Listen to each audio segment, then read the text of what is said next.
Got about 10 more seconds by my watch. 10 seconds. So I'm like a minute behind them. Yeah, I'm a minute. Good morning, everyone. I'm Ron Gacious, Chairman of the City of Lawrence Affordable Housing Advisory Board, and welcome to our meeting.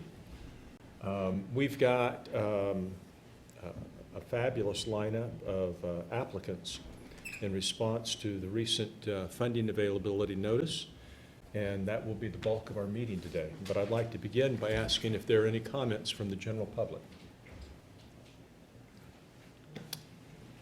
Seeing none, we'll move on. Next item of business is to approve minutes from our October 14th meeting. So moved. Chair has a motion. Second. And a second for approval of the minutes. All in favor say aye. Aye. Opposed, same sign. Hearing none, the minutes are approved. Monthly financial report. I'm gonna do it from back here. There are no changes since from the last 2 weeks. Thank you. Unless you have any questions, yes. Thank you very much. And let's get in then to item number 4, receive applicant presentations. Let's see, well, let's just, what do we have in the way of any kind of time cap on anyone? Have we set, did we have one last summer? I think we did, when we reached out to agencies, I think we asked that they kind of have a cap of 10 minutes. Although I think once discussion really started, it was just kind of a back and forth, depending on how many questions board members had and that sort of thing. We want applicants to take the time they feel necessary and appropriate to tell us about your project. I would prefer not to put any kind of constraint or cap on anyone, but I also don't want to be here more than a couple hours, because I think by then we'll all be exhausted and hungry and ready to go. So if our first applicant on the list, Lawrence Habitat for Humanity, would like to come forward and introduce themselves and their project, we'd be delighted to have them be first. Morning. Yes, sir.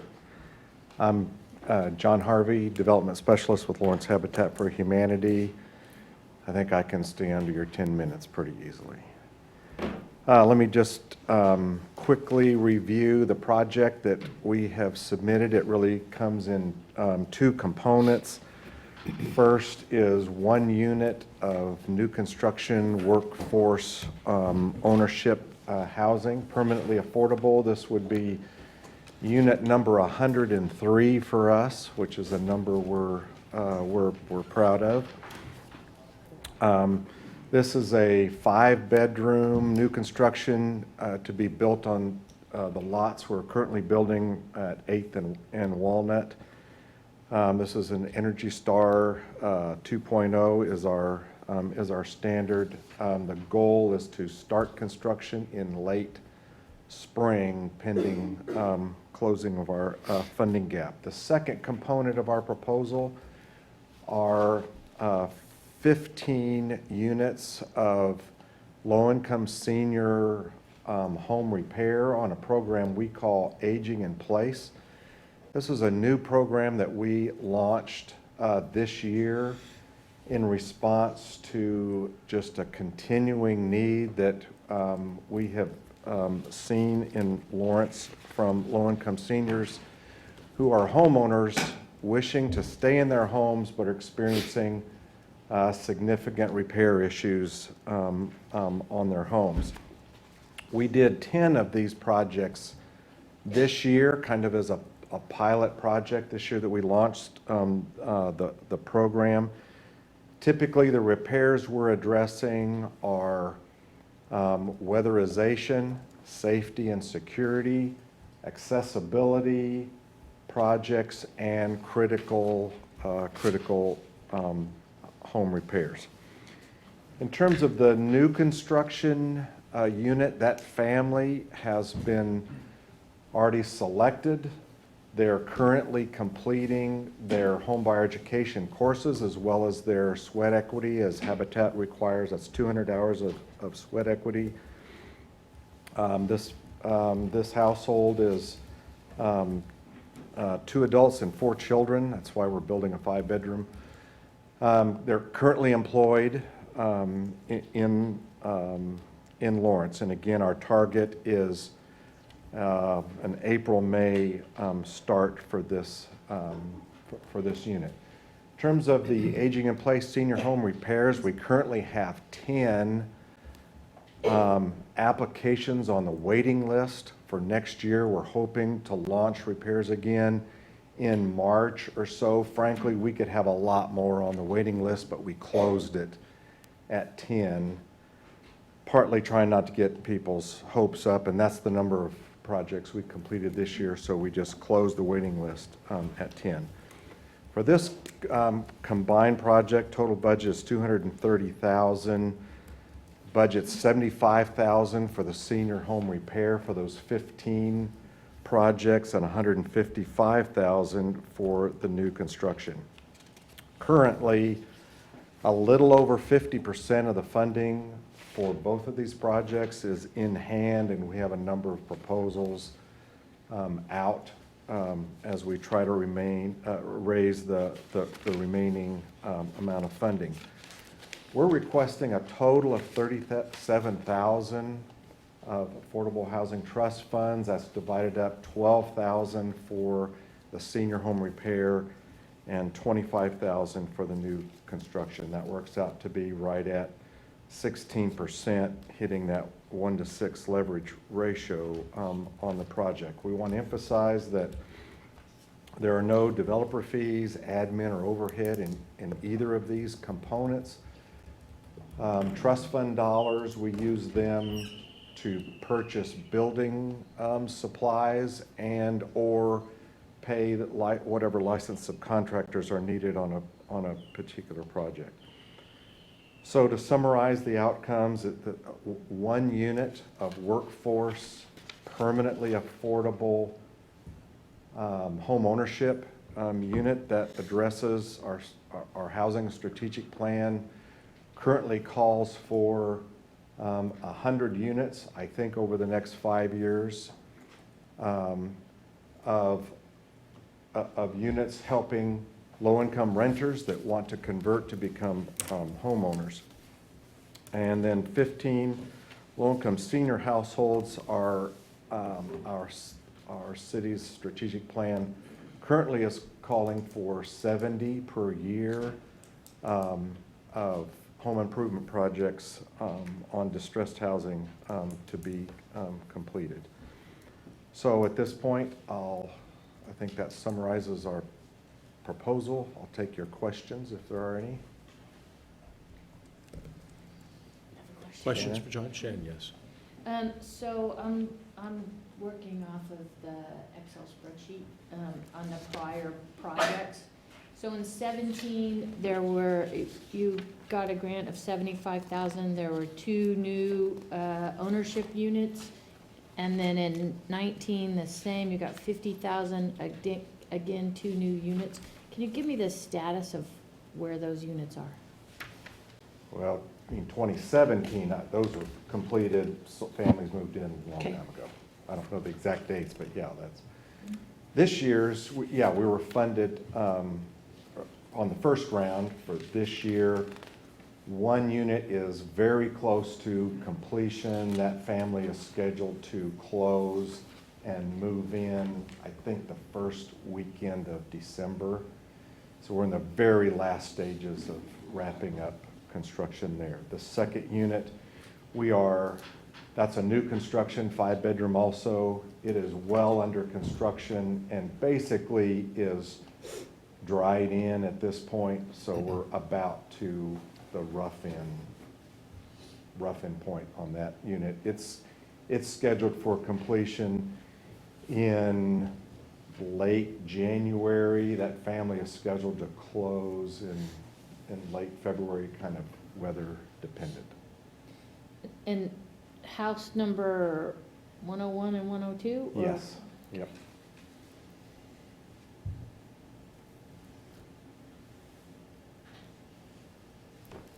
Other questions? John, I have one. What was the Yes. source of funding for the pilot program this summer on senior repairs, your aging in place program? Yeah, it was all privately funded. We had one major sponsor at 40,000.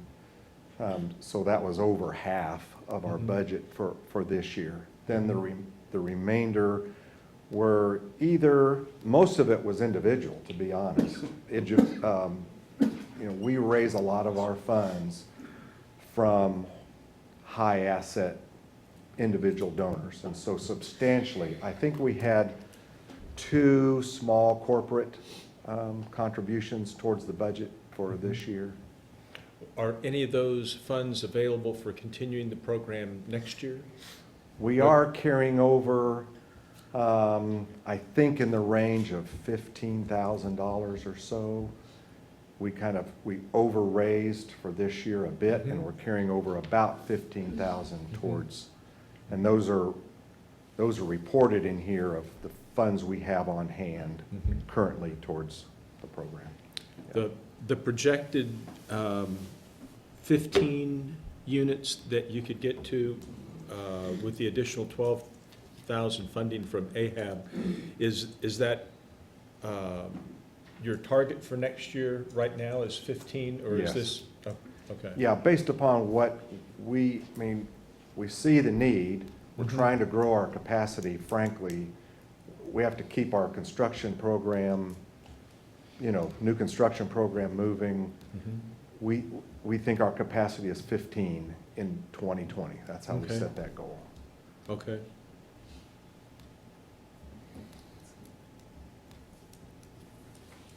And by capacity, I should explain, part of that is staffing capacity.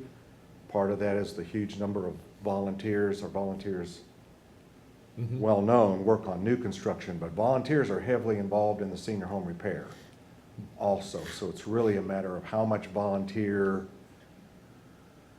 capacity we can deploy, and then staff's ability to manage Mhm. Okay, for next year. okay. But, yes. Do you partner with any other organizations in town that may do sort of similar work? On the senior home repair, Mm-hmm. partner probably isn't, we network and communicate with tenants to homeowners very closely. Mm-hmm. So we're aware they're running a similar program. We've referred to them and back and forth a little bit. The need is so great, frankly, that the need is greater than both organizations can address. But we don't partner per se, but we're aware of their program. It's a little bit different than ours. So we've referred folks to them under certain circumstances and vice versa. The need in that, seniors is the largest growing demographic in Lawrence, as you're aware. When we launched this program, our phone just was off the hook, It's a lot of need out there. Mhm. Other questions? So, I have one.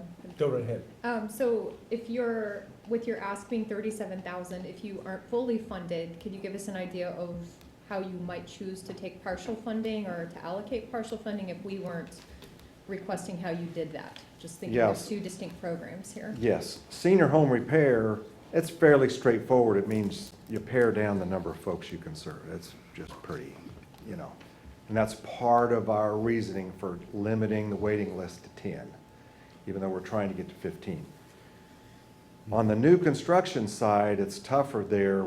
We have to raise the dollars to build that house. So that becomes more of a delay for the family to start their home. That's just how that works. And we're building elsewhere in the county. So in new construction, that gets to be a bind.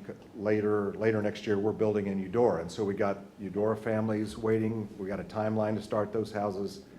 Frankly, the new construction needs to start in April or May, or that throws us. But that's the reality there if we don't raise the money. Yeah. Other questions for John? Seeing none. Thank you, very John. much Thank for you the very much. opportunity.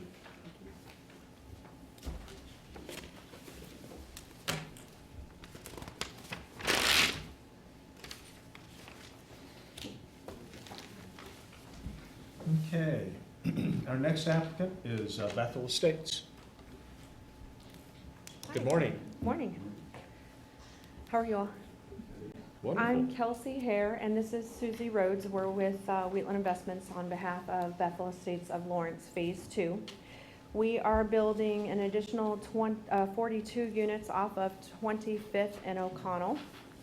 We are seeking $400,000 to fill our gap between between our budget and project costs. I can't talk this morning, which is a bad day to have to present, so I apologize now. I'm fumbling this morning. Our funds are for the new construction of the 42 units. We serve residents 55 and older, and most of our residents are within the 50 and 60% average median income. We have 42 units, which of 14 are one bedrooms and 28 are two bedrooms. We are all ground level, so this is more accessible for our seniors, and everything can be converted if need be for any, remove a cabinet and a wheelchair can slide in or something of that nature. We are 100% affordable. We do not have any market rate units. Our current wait list will fill our units as soon as they are built. We have no concerns about that. They're calling, wanting to know when we're going to break ground. There is a need and a high demand, and we provided our market study to you all to prove that. Another point I would like to make is of our 48 current units in our Phase 1, 29 of them are currently on the Section 8 housing program. That we've calculated, most of those residents are closer to the 30% income. So even though we're telling you we're aiming for 50 and 60, there's a lot of times we actually hit lower than that. We do have residents in our Phase 1, which we anticipate happening again, that we have pulled from the homeless shelter and been able to provide them a place to live. We also work closely with tenants to homeowners. They provide us supportive services to our residents. They come in and do financial planning seminars. They do credit supportive services and any resident counseling that we may need. We provide supportive services as well. We have a great relationship with the city. The police department comes in and gives our residents scam prevention, make sure that they're aware that nothing not to fall for any of those tricks that come through. And then the fire department comes in and makes sure that our residents are ready for any tornado, heaven forbid, anything else that may happen.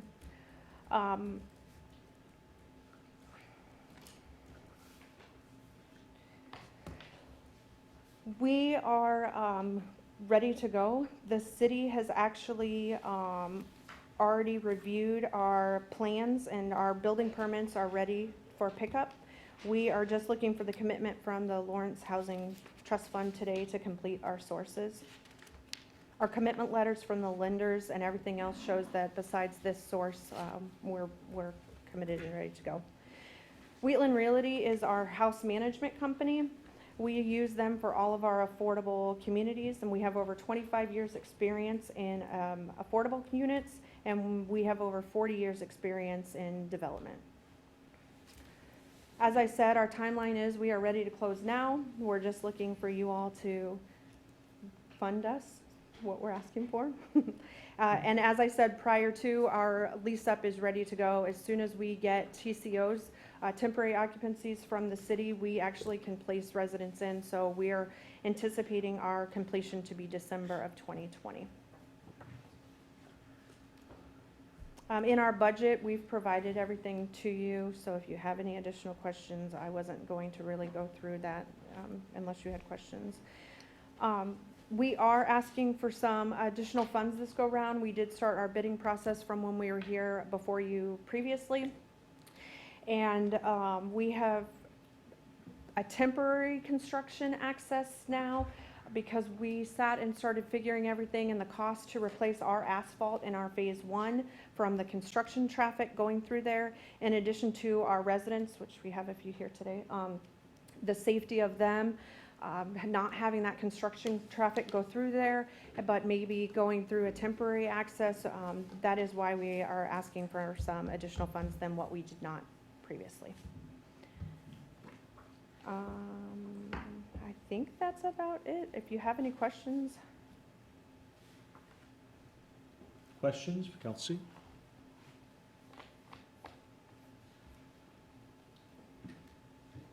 We had a couple, Go questions ahead. on the staff level. We looked at the budget, and the $260,000 that was in the budget, for permit fees. That seemed high. Do you know what, the reasoning behind that $260,000 figure was? That was based on phase one, what they were at that point.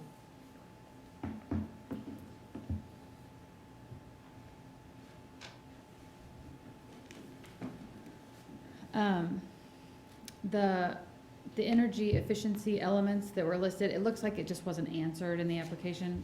Maybe you did address them in your, We have guidelines, yeah, Okay, sure. We yeah. have guidelines that when we provided our application to the state of Kansas for the low-income housing, we provided them with information of what we were going to do for our energy rating. I think it's 70 or below is what we were aiming for. I apologize if that was confusing. no, that's all right. For the low-income housing tax credit purposes, does the allocation need to be a loan, or can it be a grant? It can be it can be a loan that transfers into a grant Okay. later, if that's, what you would need to do.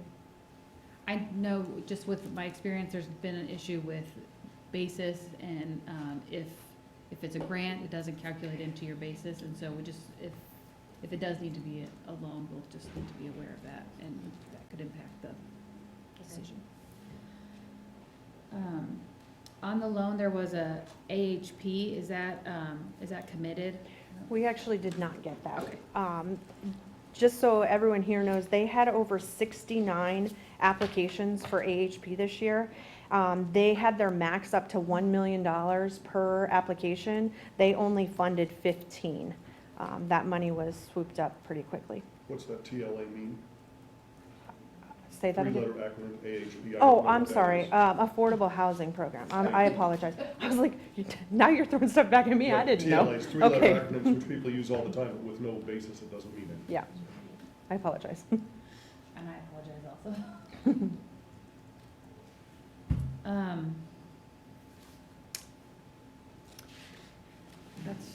Those are the larger questions. Mr. Chairman, I would just follow up on the permit fee issue. It was significantly higher than what our records show was. So maybe we'd ask that you all look at that, and then we can look at it too in the meantime, between your hearing, between your meeting dates. Sure. I think we had around 36 to 40,000 in permit fees, not 260. So maybe you're including other things in there. Potentially. Perhaps yours is just the building, and ours is maybe what we have to put down for the water, the electricity, all those deposits. Yeah, and Put some of that's those in private permits. utilities. Yeah, we just need Right. to Right. Sure. see that a little bit more. Okay. Similar question that I asked the last presenters. If your group does not receive all the funding for this, can you talk to us about how, or will you proceed? We will proceed, and I would encourage to get as much funding as possible.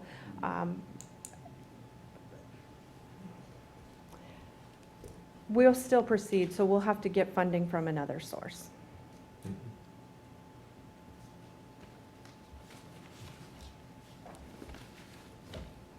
Other questions? Seeing none. Council. Thank you. Council, thank you very much, ladies.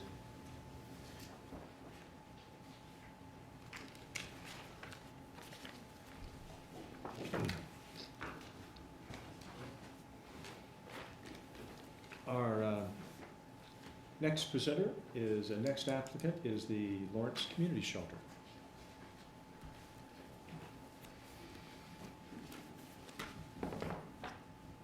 Do we have a representative from the Lawrence Community Shelter?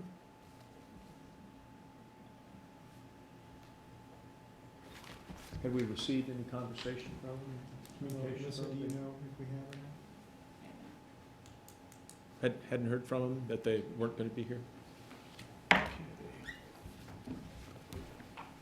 That's disappointing. I like a lot of what's in there. just to be clear, no one here representing Lawrence Community Shelter. Okay, all right. Let's move then to Penn Street Lofts. And I know we've got the Penn Street Lofts team here. Good morning. Good morning. My name is Patrick Watkins. I'm here on behalf of Tony Kresnick, property owner of record, and his companies. Thank you again for having us. We were here just a few months ago. We introduced Penn Street Lofts, and we told you at that time that we could wait until your next allocation. So here we are back. Since we last saw you, we've been through what I would probably characterize as a rigorous design review process with the city staff. There's some design guidelines for this district, and we've met with them several times, and we've had a great interaction with them overall. And we believe we're finally at a place where we've received the sort of support that we can move forward with this project. We've submitted to HRC, and we'll be going before them this next month. So we're a little bit further down the line on the city entitlement process, but those renderings that you see are a little different than what you may have seen last time. But this is a result of the district having a set of design guidelines that are comprehensive in nature, and it's an attempt to comply to the greatest degree possible. Obviously, this is a big project, and there's a lot to consider and a lot of competing interests, affordable housing being the primary interest. And so over the next month or so, you'll read about it, this process going through HRC, but we're glad to have what we think, and Scott can speak to this, staff's support. You'll note in the application that while the project has changed in look, the affordable component has not. It's substantially the same. It's a few units off here and there, but floors 2, 3, and 4 are 100%. Will meet the, Tony can speak to this better than I can, and he'll have an opportunity here to explain his approach with the project, but 100% will be within the affordability guidelines. Speaking broadly about the project before I let Tony speak, there's really two key distinctions, in my opinion, between this project and the others that you're looking at today. Location is the biggest. This is the opportunity to support the Warehouse Arts District. You have something incredible going on in East Lawrence, and it is the envy of a lot of communities throughout Kansas.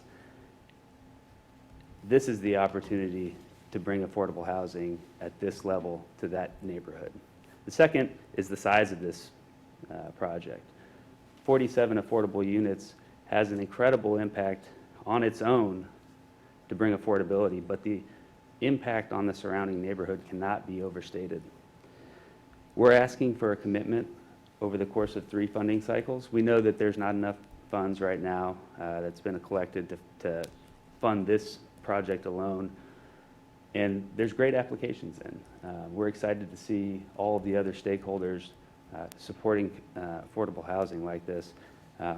So we're asking for a commitment that can be paid over 3 funding cycles. This is a big and complicated project. It's one of the bigger projects that you'll see come through the city that has so many competing interests. It's in a dynamic area. It has affordable housing. It has mixed use and infill. It's a remarkable undertaking to pull all of that off at once, and you have a developer that has a track record of being able to do so. I'd like to let Tony say a few words about what he's been through with this project, and he'll describe in a little more detail what it takes to pull off something like this. Thank you, Patrick. Good morning. Good morning. Thanks for having us here again. I appreciate your time. Yeah, just echo what Pat was saying. It is a fairly complicated project in many regards. I think comparatively speaking to, what you might see on other Section 42 properties or properties that have been awarded a reservation of affordable housing tax credits through Kansas Housing Resources Corporation.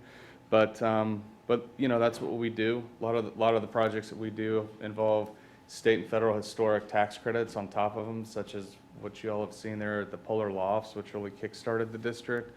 And so we're excited. We think that especially with what we believe is going to be good staff support, what we've experienced is great support from the community, especially those business owners and stakeholders in the Warehouse Arts District, that it's going to be our best project yet. Made a few notes that I'd like to read from real quickly, and then maybe we can open it up to questions. But as you know, this is the third phase of the apartment projects that have gone on in the Warehouse Arts District. Started off with Polar Lofts and then followed by 9 Dell Lofts. As Pat mentioned, this application, or the rendering that you see in the size and scope of the project, which has been altered through the different changes in architectural design, actually provides more affordable square footage and significantly more investment in the affordable square footage from a cost per square foot standpoint. This project has signed up to use the extended use period, which takes the affordable factor all the way out to 30 years. This project also is using National Trust Fund dollars, which have been awarded from the state of Kansas in the amount of $448,000. This is a project that is $11,650,000. Of that $11,650,000, I'm taking out a permanent debt of $3.7 million, and I will take out and sign personal guarantees for a construction bridge loan amount of $8.3 million. For those of you that are familiar with Kansas and affordable housing in Kansas, these numbers are, in some regards, the largest that have ever been seen in the state of Kansas for a Section 42 investment, in absence of a 4% bond deal. We have, like on all of our projects, we've partnered with the local public housing authority and welcome referrals from their organization. This is a mixed-use, mixed-income development. This project is not, and intentionally not, being restricted to tenants that are only affordable. We want to create a community where there's something from everybody. We do that on all of our projects, whether or not that's 10%, 20%. When a tenant comes to us, we want to be able to accommodate and not turn anybody away. Our affordable factor goes all the way down to 30%. It caps at 80%. And then we have 7 live-work units for entrepreneurs and/or market rate tenants to take advantage of as well. We have 4,581 square feet of commercial space, hence the mixed use nature of the project. Of that commercial space, including the live-work units, we estimate 60 to 70 permanent jobs be created. And the reason we try to do commercial space wherever possible is there is no better combatant to the affordable housing crisis than creating quality, sustainable jobs so that they can be self-sustaining for years to come. We own the land and are planning on beginning construction in March 2020, so long that this meeting and city planning meetings in the future go well. We are asking for a 95% tax rebate as well as a sales tax rebate. Those incentives are already included into our projections. In absence of those, this project would move forward. In absence of the funds requesting today, the project would move forward. It would just be scaled back, and it would need to be redesigned, and we would need to go probably ask for an altering of the Penn Street guidelines to get rid of some of the commercial space so that this did look like an affordable housing project. We've taken great strides to make it not look like an affordable housing project so that there is permanent job creation in addition to the 250 construction jobs being created, and that there is something for everybody regardless of what their income is.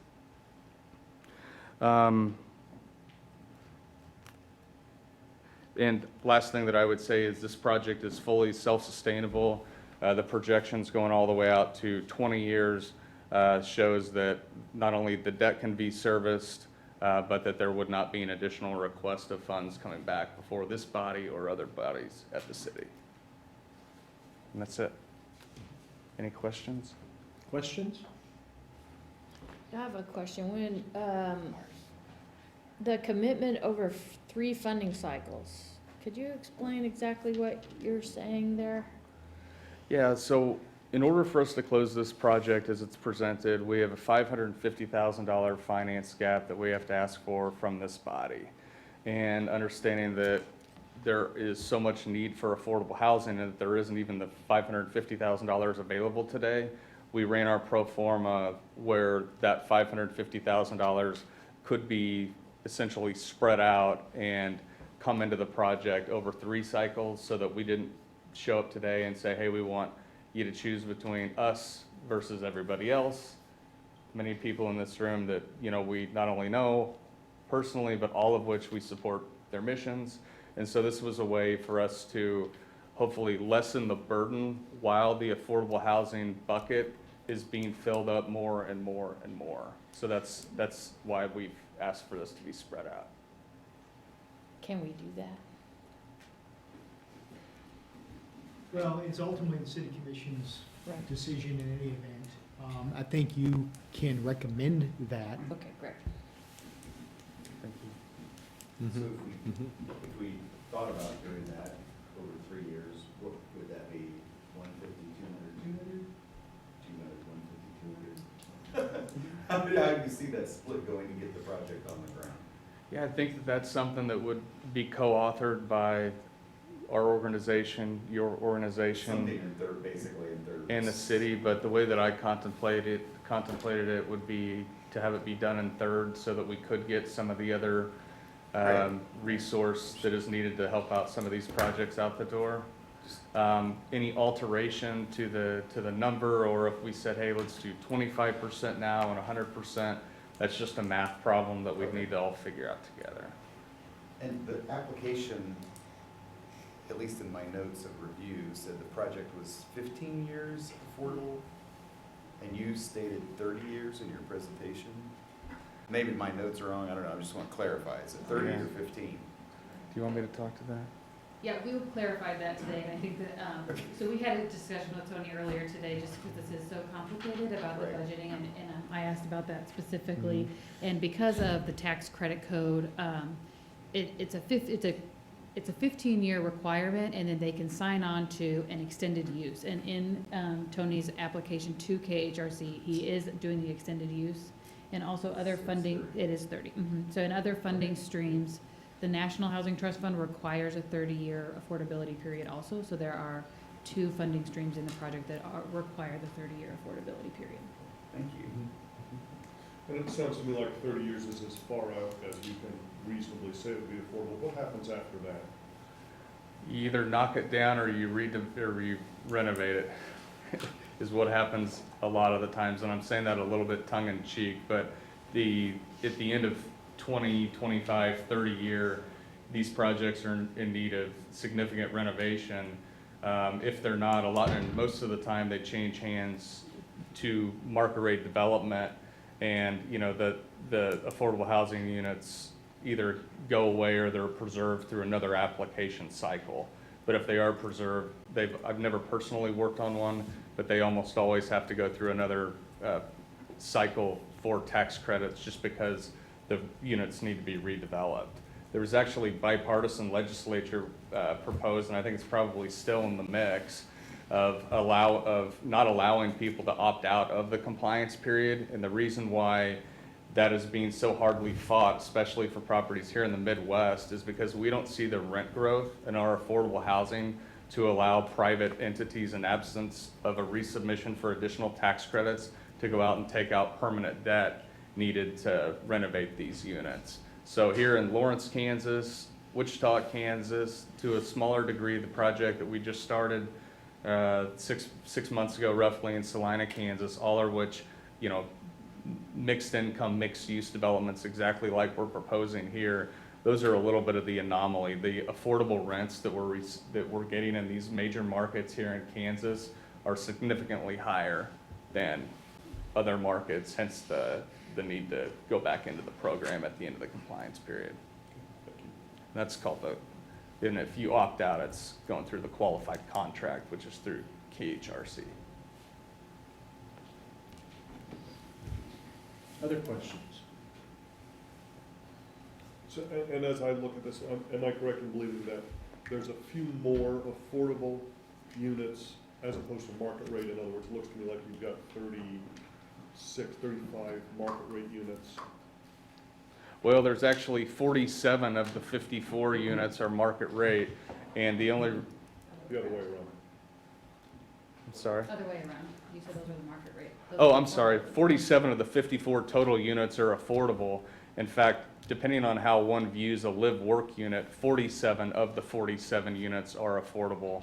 And again, we're using the 80% income averaging guidelines that was passed in December 2017, so that we can do the blended average, which is part of the reason why, if you take a look at this application versus one of the previous ones, and you see a lot more permanent debt, I was able to take advantage of taking out more permanent debt so I could ask the city for less resources by generating more NOI through the addition of 70% AMI and 80% units. The other reason that we do that too is there's been several times where if you're just capped at 60% AMI, I will have somebody that maybe they just got a $2 raise, but I've got to turn them away, right? Well, that doesn't mean that they need affordable housing any less. They got $2 and a raise, right? And so that's why we try to spread out the gamut as much as possible so that we have something for everybody. Tony, what kind of engagement have you had with the local neighborhood so far? We had one today, we had one yesterday. It's on a daily, weekly basis, depending on the stakeholder, whether or not that be a neighbor in a single-family residence, whether or not that be a building owner, or a lot of interactions with some of the commercial tenants in the area commonly referred to as the Warehouse Arts District. To be perfectly honest with you, some of the tenants in the Warehouse Arts District are not extremely thrilled with where the design ended up, but they understand the why. They understand that there was guidelines involved that dictated a lot of the redesign. I think people in the district itself, and I'm talking about the Warehouse Arts District, commonly referred to between 8th and 9th, Pennsylvania and Delaware, are disappointed with the lack of modernism, lack of contemporary design showed in these drawings. And I have not heard much from single-family residents in the area, so they might be more pleased with it in regards to that. But the one email and one email, one phone call, and one in-person meeting, literally at 10 o'clock this morning, people are hoping that it could look a little bit more modern and with the times. But I'll add on to that just to respond. We've met with Elna once and presented the project as a whole in the summer. During the design review process, kind of put it on hold. I was in touch with Bill Collison about it. And we're on the agenda for their upcoming meeting with Elna. We've been meeting on an individual and a group basis with stakeholders in the district. And we have plans to go door to door now that the design is really in a form that we think is probably going to be the one to go through. Okay. I've also met with Elna over the last 3 years on this project, at least once a year at their meetings. Keep in mind, what they saw was much more modern, cutting edge in nature than what is before this body today. And so, anyway, I feel like we've been in great contact with everybody. We're not hearing any NIMBYism. We're not hearing the opposite, which is, so I think that this is a really nice blend, something for everybody, permanent job creation. And, if and when there is an opportunity to take it in a little bit more modern direction, if and only if that appeases everybody, then great. But if not, what you've seen before you today is something that would, you know, not to get too dramatic, but it'd forever impact the city of Lawrence in a very positive way. Other questions? All right, thank you very much. Thank you. I'm just gonna bring up the design really quickly so that, everyone can see.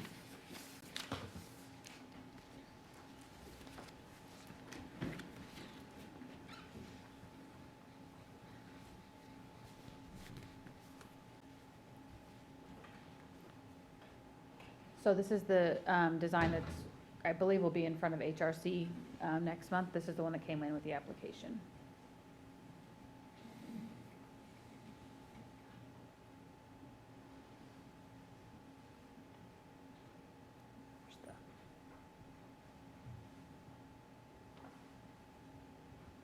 Can I make one comment to that?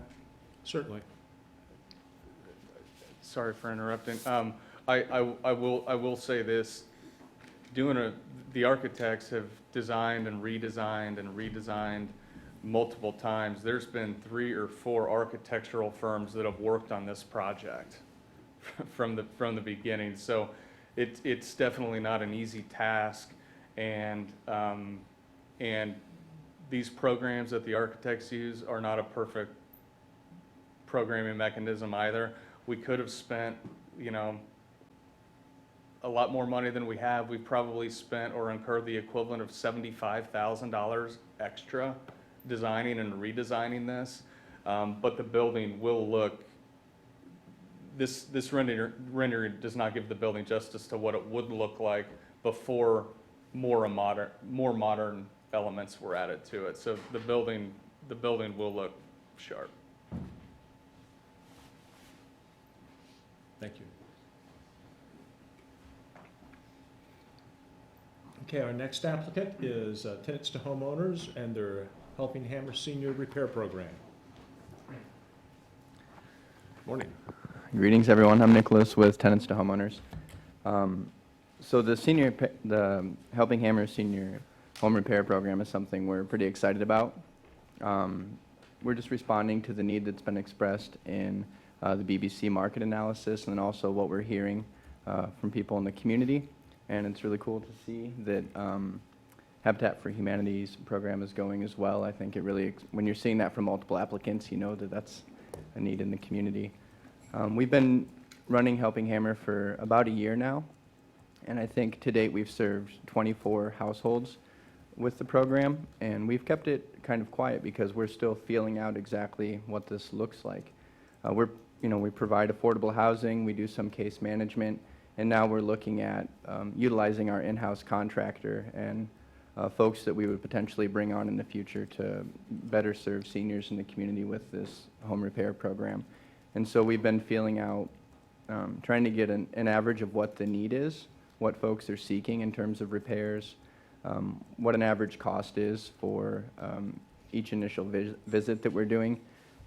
So this has been kind of our research here to figure out some of that information.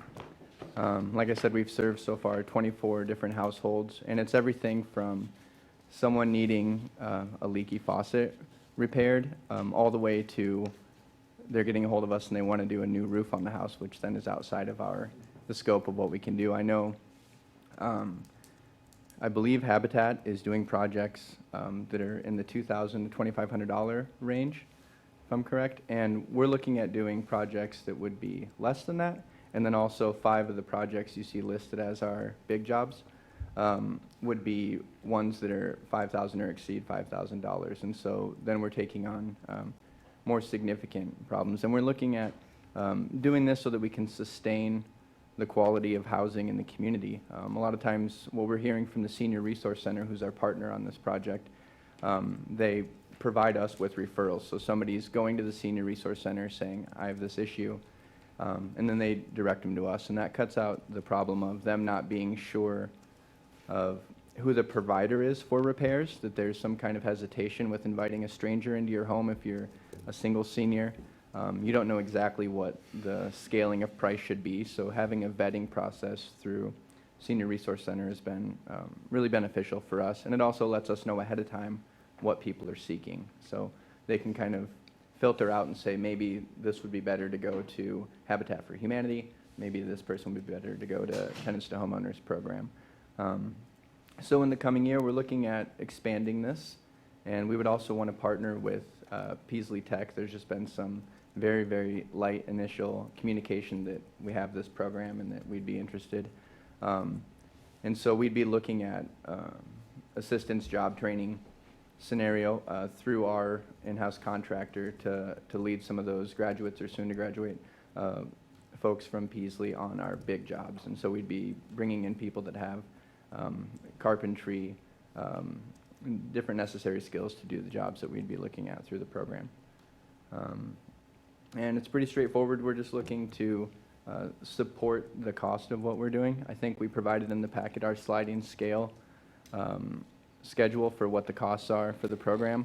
And we looked at what an average hourly market rate would be, and then we're going through and subsidizing that with supportive funds to make sure that we can provide these repairs to folks who don't have a lot of money, but definitely need their house kept in working order. So I think that's most of it for the Helping Hammer. Any questions at all? Any questions for Nicholas? I have one question. So Yeah. what is the actual typical cost of a repair then to tenants to homeowners? So we'll be making some more partnerships, but with electrical and plumbing, we've done some partnerships, and I think we're getting, I think it's a 20% discount on labor and a 6% discount on materials. I think maybe that's flipped. I can't remember exactly. Jeremy, who's our contractor, deals specifically with that. And so the person who has the house would be incurring the cost of raw materials with those discounts, and then the actual schedule fee of the repairs. In a lot of cases, it is the hourly rate of someone coming in to do the work that's the most expensive. If you think of a plumbing repair, the materials usually aren't the cost you're looking at. You know, maybe on a $500 job, you're incurring $70 of actual material costs, and the rest is the labor that's being put in. And so we're looking at trying to subsidize where the cost is greatest for these folks. I don't know it's the jobs that we're accepting right now, because there's a lot that we're not able to do that's being requested. And on another side note, it's also about just making a personal touch with some of these folks that are dealing with isolation as seniors. And so spending a little bit of extra time in the house, just checking in and saying, how are things going? You know, are you getting regular visits from any family? Or, you know, what else is going on in your life? And trying to do this kind of bridge role of being a handyman and also making sure that there's some kind of communication. And if we can forward these folks on to other services that they need, then we can do that as well. So I don't have an exact number for you on the average cost. That was but helpful information. Okay. Thanks. Okay. I have a question. Yeah. I'm confused. Did you say that the agreement with Peaslee Tech is in place or is going to be in place? It's not in place currently. It's just been a conversation about if we were to expand this program, would there be any interest in bringing students in some way? And so Jeremy or Rebecca has made that communication. And so there's no firm agreement yet of a number of jobs or how many students would be helping or exactly what that would look like. But that conversation has been started there. It's also been lightly started with, we had a group, Job Corps, I believe is the name, out of Manhattan. They do similar work where they're graduating folks that are doing welding, doing plumbing. I think they do every single thing you need to do to build a house. So we've had some communication with them as well of what it would look like for their graduates to come down, be provided with housing while they're working, and to do jobs here as well. So nothing fixed with exactly who that partner would be, but the communication has been started. Okay, because I thought I read in the proposal that, I think there's someplace in here that says, ask what would happen if you weren't funded totally. And I thought it said it would be too bad because they wouldn't be able to take advantage of an agreement with Peaslee Tech. Did I read that in here? It's in here, yeah. Okay. It's at Well, the that- bottom of the revenue information, project revenue information pages. Well, that might be, I know Rebecca can't speak in this meeting to it, but that might be an agreement that I'm unaware of that she's communicated with them about. So I would defer to her, but I know I can't defer to her.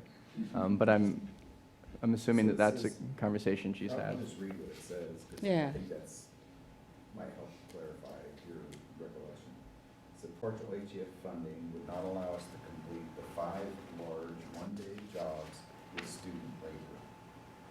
This would be unfortunate because we're hoping this funding will seed these partnerships and continue to provide senior services and simultaneously training of youth in construction. Right. And So maybe they have a Yeah, I don't agreement to read, try to do one project to see how it goes. It may, I don't okay. read that to say that there's an existing agreement. I No. read that to say that the It's a funds pilot would seed project, the yeah. agreement, Okay. yeah. So, but that's a That's a great good clarification, catch, yeah. And I think that might be partially the subsidy that we would need to provide materials in that case for the big jobs. That without seed funding to do that, that it would, then the partnerships wouldn't necessarily come to fruition if we don't have the larger jobs to provide time and space for them to do that work.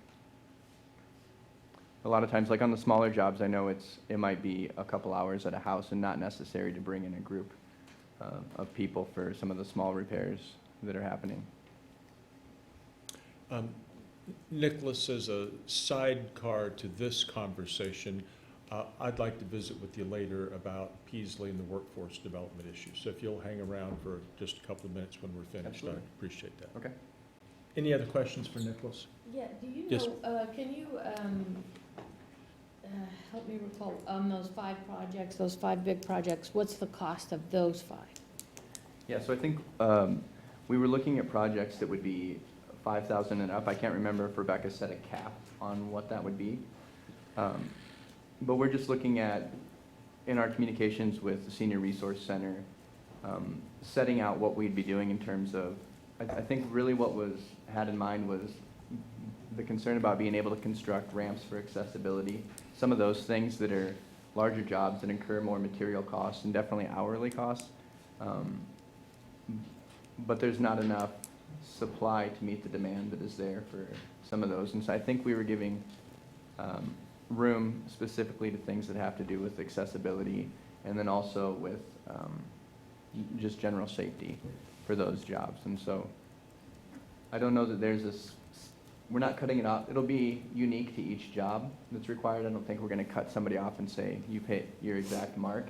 But there'll be some flexibility also with other funds that we're pulling down and just from our regular project, our rotating project budget.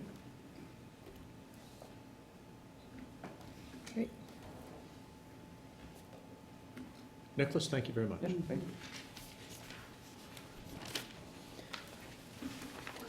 Our next applicant is Penske Homeowners West Side Development. Greetings, everyone. Nicholas Ward here. We're just going to keep you up there. We have 5 applications this year. So this one is very straightforward, with great support from you all, with great support from city staff in developing the language for the affordable housing density bonus. We got there, and we were able to put in that ordinance, that piece of code to support affordable housing, which I think is an amazing achievement for our community. And now we want to put that into play. So we didn't dilly-dally. We didn't give a lot of breath in between that ordinance going through and when we'd like to implement it. And so we're hearing the public's demand and also what we were hearing from the city commissioners themselves about needing to start looking at development on the west side of town for affordable housing. And so we would like to do that. And so we're seeking funds to help with land acquisition for an RS-10 lot on the west side of town, meaning west of Iowa Street, so that we can begin this process. We spent some time just looking through regular channels at what lot acquisition costs are right now, and in some cases we were surprised at some of them being lower than we thought, and in a lot of cases we were surprised at how expensive some of those lots are.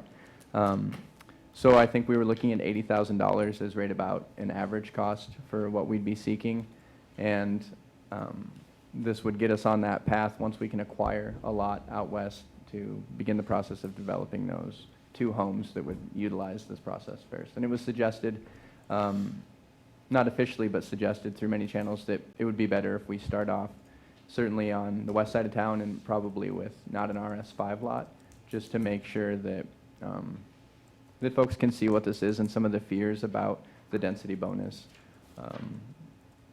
can fade away with seeing that this is a successful process and project and ordinance. Questions, comments? One lot?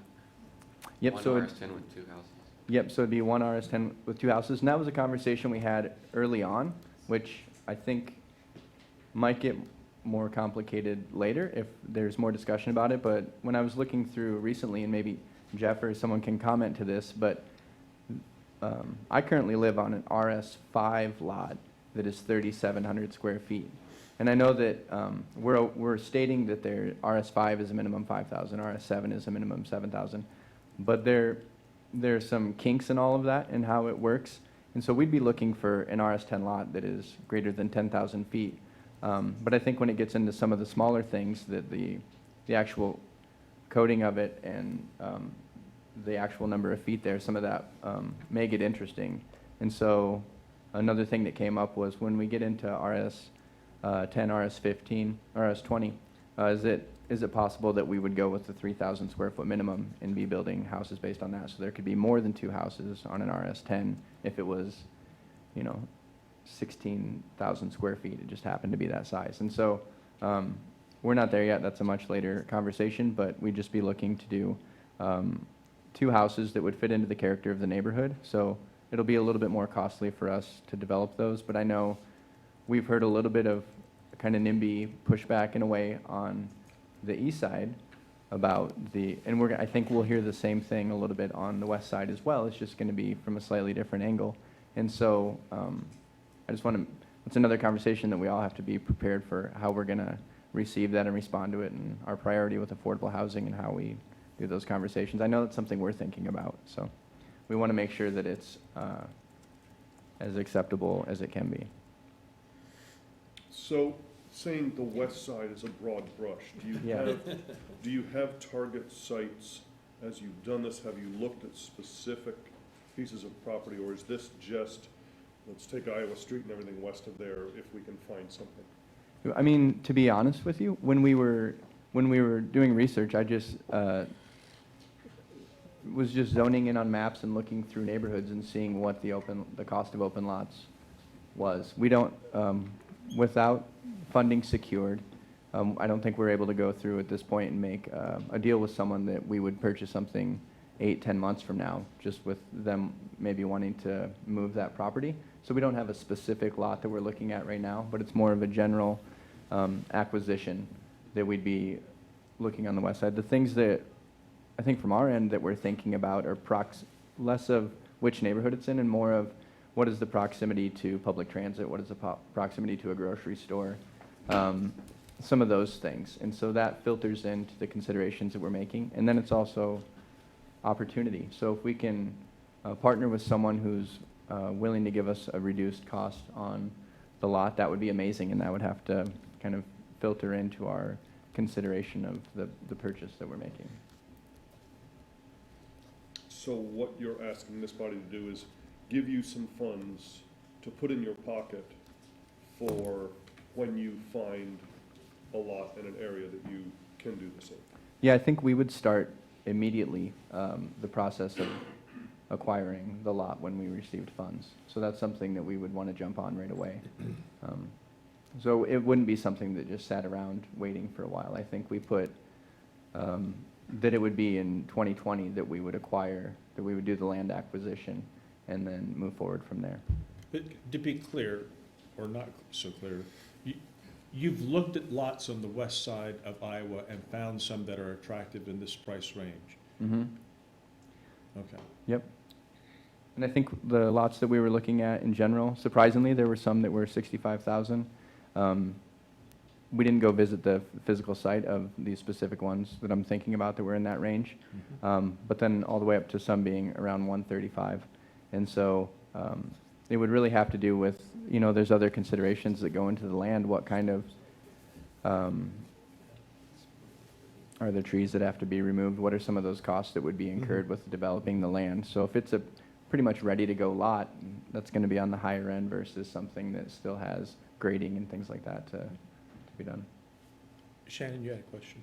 Yes, so, you guys have received funding prior 17, it was for the 3 houses on Maple complete, what's the status of those? People in them, what's the status? Yeah, so that went great. The houses on Maple are all 100% occupied, and those are really unique. I believe one of them is a 2-bedroom, the other 2 are 4-bedroom houses.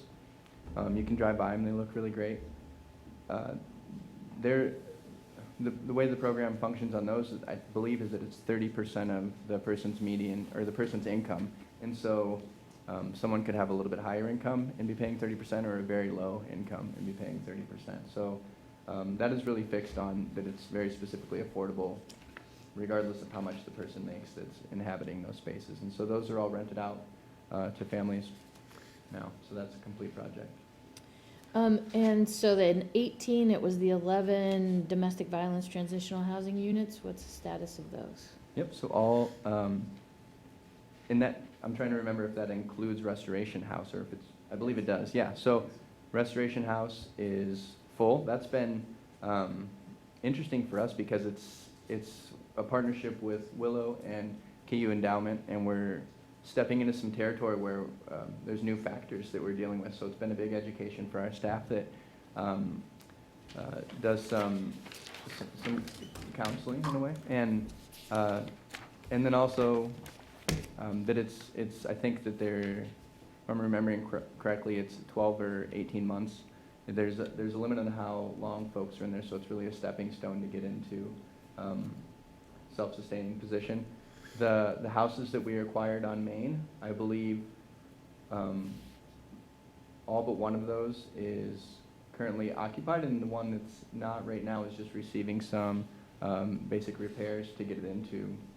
So they've been rentals for a while, so they need a little bit of shine and polish on them to be up to our standards. That was Other questions? Maybe. Other questions for Nicholas? Question from staff, if possible. Yes, please. You noted it's an RS10 lot you're looking for. RS10's a pretty rare zoning district in the city. Are you contemplating RS7 lots, which are the more prevalent? From what I understood, so it was specified in this application that it would be an RS10 lot. When we were talking about it and going into the application, we were talking about both RS7 and RS10. So Rebecca's language in there is specific to her final decision, so I'm guessing that. But initially, we weren't really differentiating between whether it would be an RS7 or RS10. It was more about the size of the lot and relative location to those amenities that I mentioned earlier. So I don't. I'll have to say yes that it's specifically an RS10 based on what Rebecca wrote, but we were talking about both initially. Could we get some clarification on that and make sure there's not been an error in submission, just an oversight? If there is any change in that, let us know. Okay. Okay? Perfect. Is that fine with folks? And I can get back, I can talk to Rebecca Yeah. and get back Yeah. and make sure that that's communicated today. Okay. Yes, very good. All right, thank you very much. Thank you.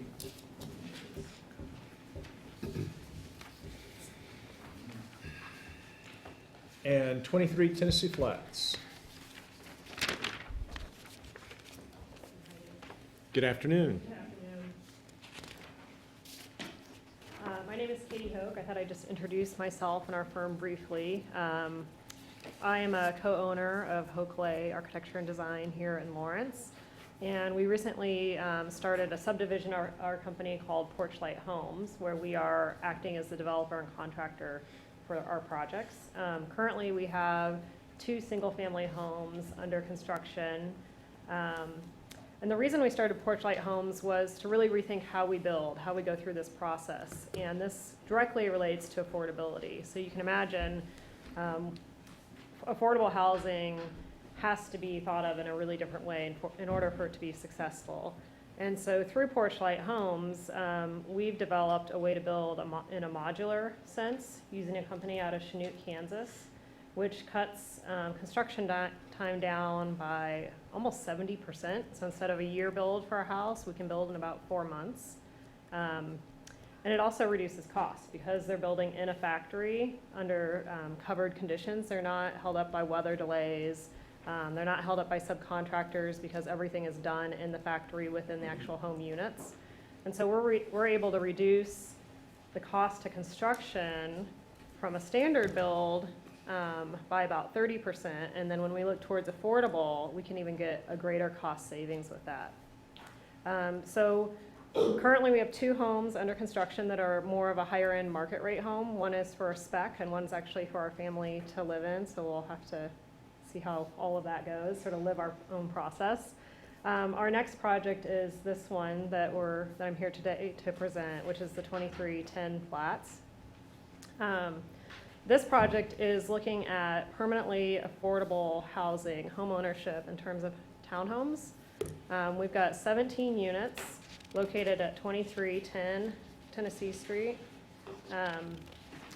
Our goal for these units is to have at least 25% affordable, but actually when I was looking at the numbers, if we could take advantage of the funds through your association, we could get almost up to 10 of the units, so over 50% of the units affordable, looking at a 60 to 80% AMI.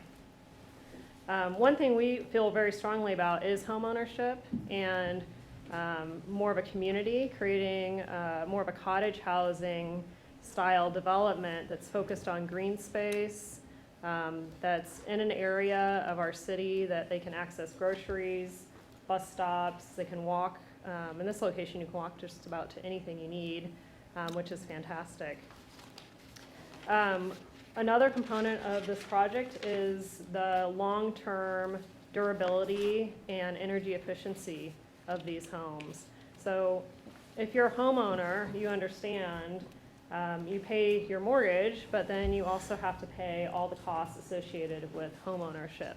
I just recently put a new roof on a very small section of our house, and I almost had a heart attack of how much it costs because it's an older home, and it's great we live there, but it was like $8,000 to just re-roof our little kitchen area, and we didn't have it budgeted in, you know, and we have means, so I can't imagine people that are of lesser means or lesser income being able to afford stuff that comes up for their home. So looking at this project in more of a 50 to 100 year timeline, how do we create homes that need lower maintenance, that are built to a higher standard, and when they do have repair, there's a system in place to help the homeowners. So this project would have a homeowners association that would bank money and perform repairs on the exterior and the mechanical systems of the homes.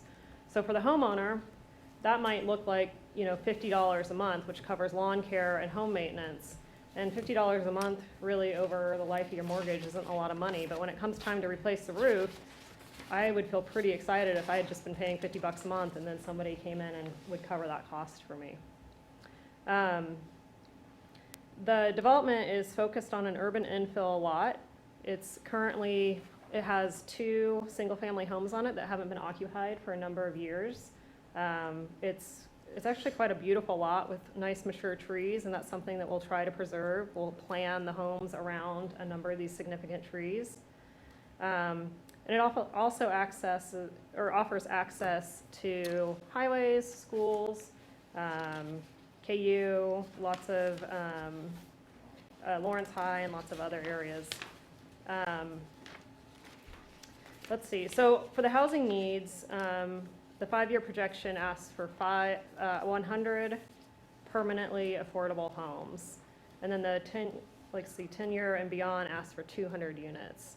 And that's a lot. To be honest, when we look at how we are gonna provide, as a city, extra homes like this, I think we have to start to be really creative and think about better ways to build and adding more density in the urban core.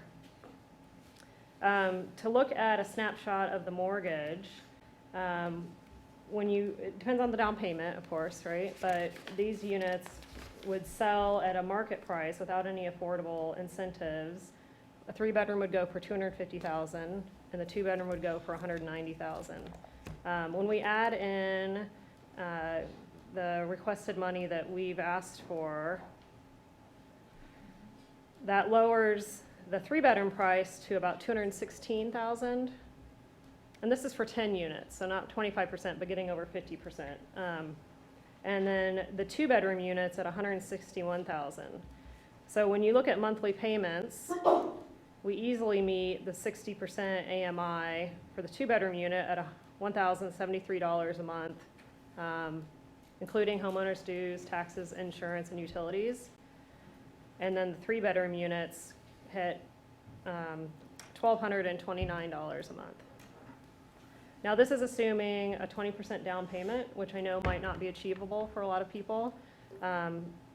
So we would also seek other incentives on the state and federal level to help with a down payment program.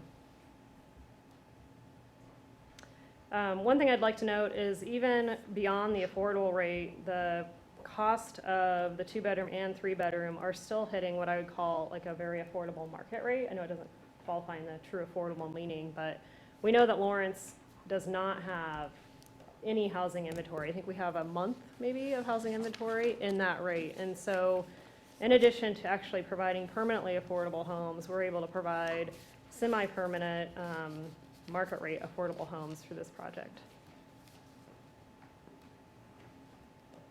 In terms of economic, expanding the economic base, certainly during construction, there will be job creation. It's not a large project, so it doesn't create, long-term the amount of jobs that some of these larger apartment units might. But it provides people who are working in, industries, young teachers, nurses, young architects, even old architects, young professionals, a permanent, really high-quality place to live. And if you look at the design, one of our criteria for all of our projects is we have to want to live there. So that applies to what I would consider affordable housing too. I look at this project and I think maybe we should move into one of these. Maybe this would be a better option for us. It would be lower maintenance. And so providing our community permanent housing, we strongly feel like expands the economic base long term. And I'm open for questions. So I read through, I was trying to determine how many bedrooms are created. I came up with 43. Is that correct?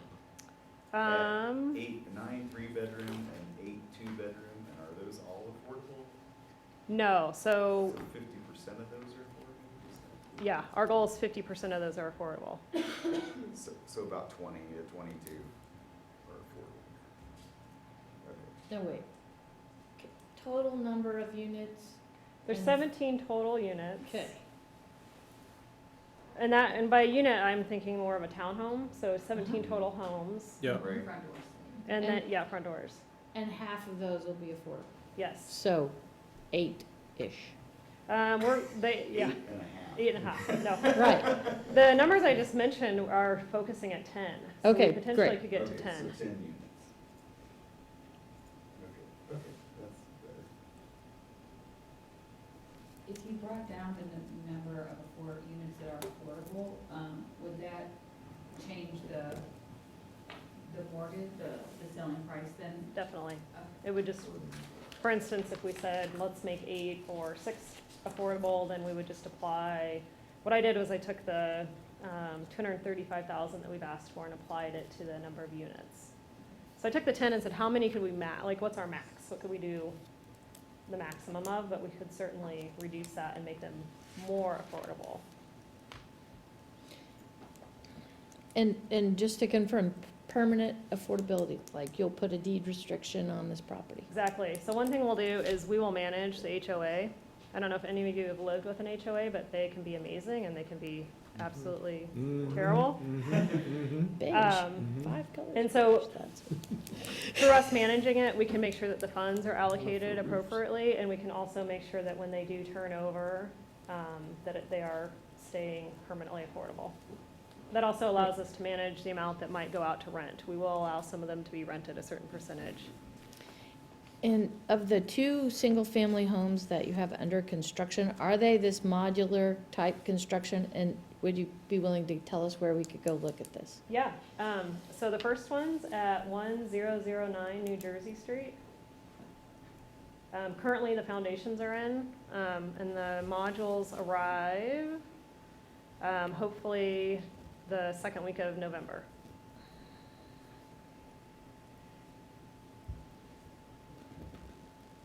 The second one is just starting construction. It's at 714 Alabama Street.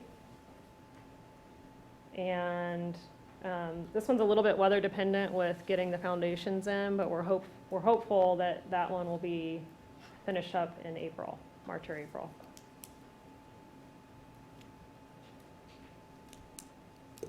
The company that builds the units out of Chanute, Kansas, they have been building modular homes for about 50 years.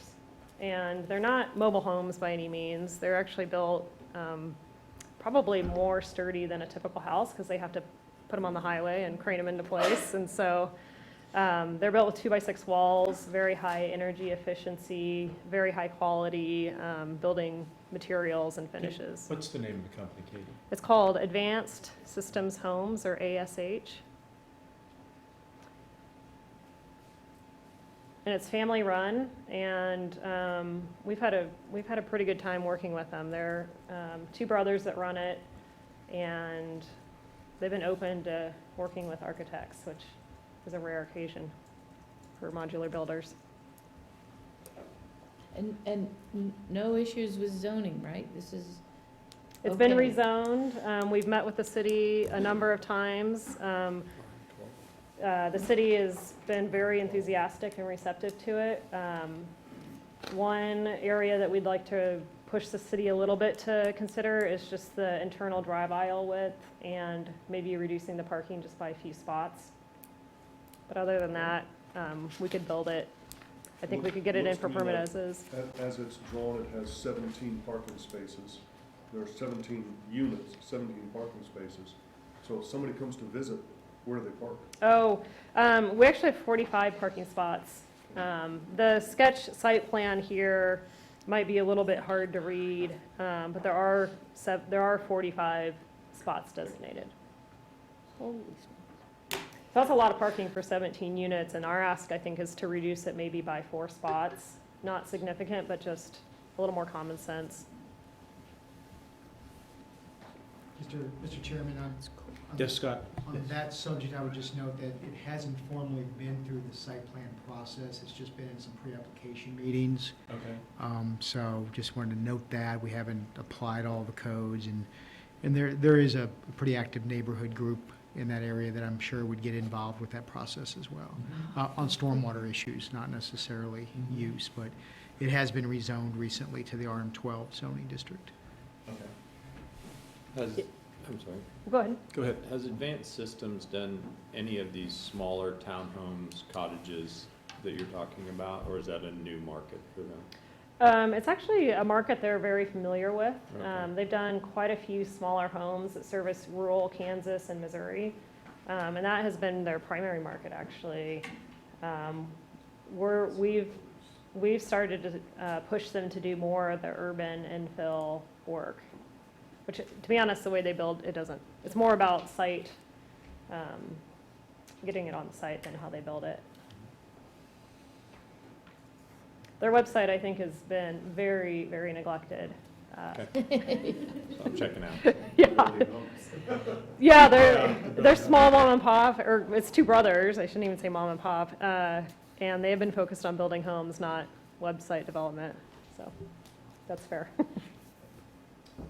Other questions? Just out of curiosity, I went to the Porch Light, the website, I like it. Thank you. Are you all anticipating, Lawrence is kind of resistant. Sure. That's a gentle term. Yeah. Are you anticipating when the neighborhood gets involved, some kind of pushback to It's a little more Always anticipate modern for Always. Lawrence. Mhm. Are you anticipating that kind of pushback or some of that? Is So it my more under- modern than- Yeah, my understanding with the neighborhood, one thing that's great about the site is it's really actually very well screened from the neighbors. I know the impact for the neighbors is the stormwater. And currently what's happening is all the stormwater from the property to the east is dumping through this property and flooding basements because it wasn't contained. That property, I think there's 4 to 6 apartment units there. Those were built before Lawrence had stormwater regulations. And so what happens is water flows downhill. So it's all going into that neighborhood. One thing we plan on doing is meeting with the neighborhood association. We've got 3D models and more imagery that we can show them. I think they'll appreciate the scale versus a larger apartment complex there. And I think they'll appreciate the amount of screening and trees that we'll leave on the site. But I think from their backyards, the residents to the south shouldn't see much of these homes at all. It mostly will be visible from 23rd. That's a great question, though. You'll have to address the retention or detention, whichever it ends up being, right? Yes, yeah, definitely. That's something that's in the works and that we've been, Which should help them. exactly, it will improve, it should improve their their situation. And the detention methods we'd like to use are more passive, more based on rain garden detention within the site, and which I know that several of those projects have been done around town and have been really successful.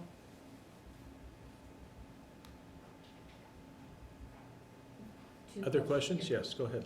Is there an appraisal for the site? Yes, there is. Okay, and does it pencil out with what was? Proposed? Yes. Yes, yeah, the appraisal came in at 290,000.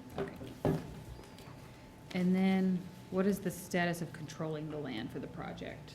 We're under contract and we close on the land November 27th.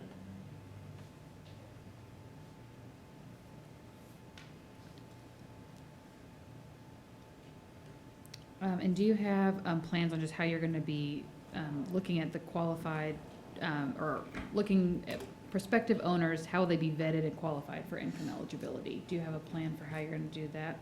I don't At this currently point. have a plan at this Okay. point, but it's something Yeah. that we'll definitely explore. Okay.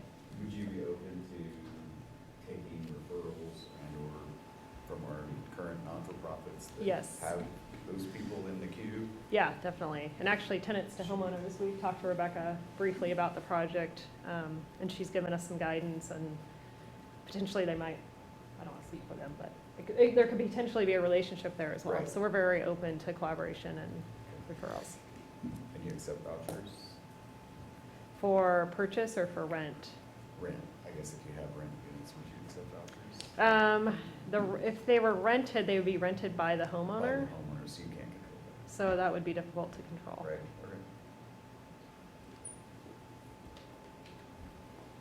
Other questions? Staff? I got one more question. Sure, go ahead.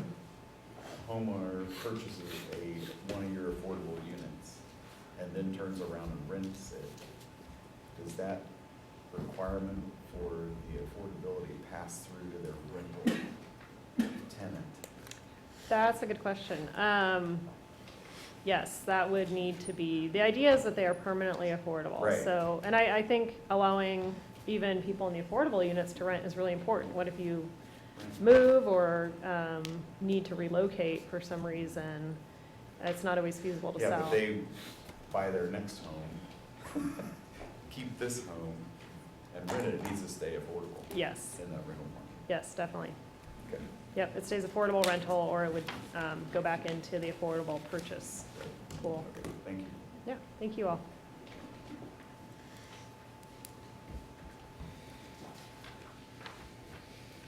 All right, that concludes presentations from our current applicants. And Alyssa, you're going to review our timeline and procedures? Yes. So Currently, if you have, so you have the key project elements right now. The one thing that we have to just confirm is the position of the construction, where they are, if they're shovel-ready or conceptual or in process. Those are the only ones we need to clean up. But if there's other data items that you'd like to see to that key project elements sheet, I know that last time around there was a couple additions or subtractions, so you'll want to let me know those to get out. We'd like the scores back to us, each individual score from you guys on November 7th, or by the end of the day, November 7th. And we'll input those in and turn those back around on Friday to get those out before the meeting on Monday, November 11th. You guys will make your recommendations on Monday, November 11th, and those will get on the agenda for the city commission approval for November 19th. Is there any questions about that? Commission approval of the 19th. And we,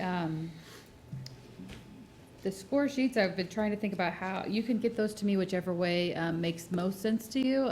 You know, on the back of the Excel spreadsheet for each application, there is now a score sheet. So you can input those in there and just send that back to me, or you can print them off and handwrite them in and I can input them. It's whatever's easiest for you. I just need to make sure that we get a score for each application from each board member. And The proposal from the shelter, yeah, that's a good question. do we have a stated requirement in our process that they need to appear? Are they in the bucket or are they out of the bucket? That's a good question. I don't. It's on the cover sheet. Whatever you define required as, probably.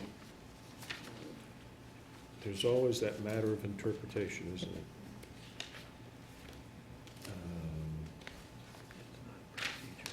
So the board consideration section, it says, applicants will be provided an opportunity to present their application and answer questions. It is an opportunity. And then on the cover sheet, it says applicants are asked to prepare a brief presentation to present to the Affordable Housing Advisory Board and to be prepared to answer questions. And then it gives the meeting date, so. Okay. Well, I'm going to interpret that as they've missed an opportunity, but they haven't excluded themselves from consideration.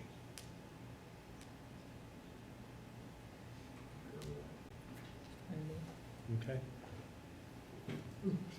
And we'll just factor that in as we move forward. Anything else on timeline or procedures? And Any just questions? confirm the amount, that 475,000 is what the board has to recommend. 475.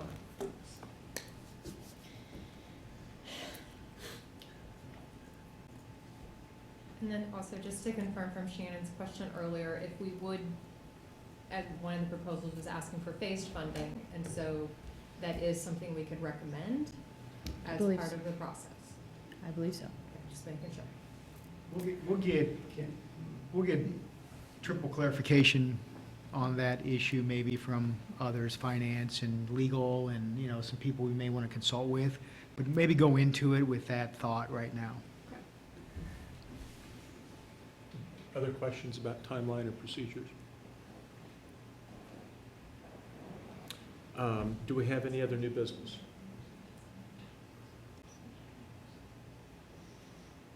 I have one matter of, I don't know if it's old business or new business, but I want us to recognize, and I know you will all join me in doing this, the contributions Scott's provided. The last couple of years, your outstanding leadership of the staff team, oh gosh, don't tell Diana. The role you've played with the staff team, the expertise you provide us, the counsel you provided us, you will be very hard to replace. We wish you the very best wishes in your new assignment, the competitor to the east. And don't be taking any secrets with you. So I've learned a lot of secrets. I can't tell you how much this subject matter has opened up for me personally and professionally. So thank you to all of you and the great team, and The future's bright. in Yes. Lawrence. Yeah, thank you. Thanks very much.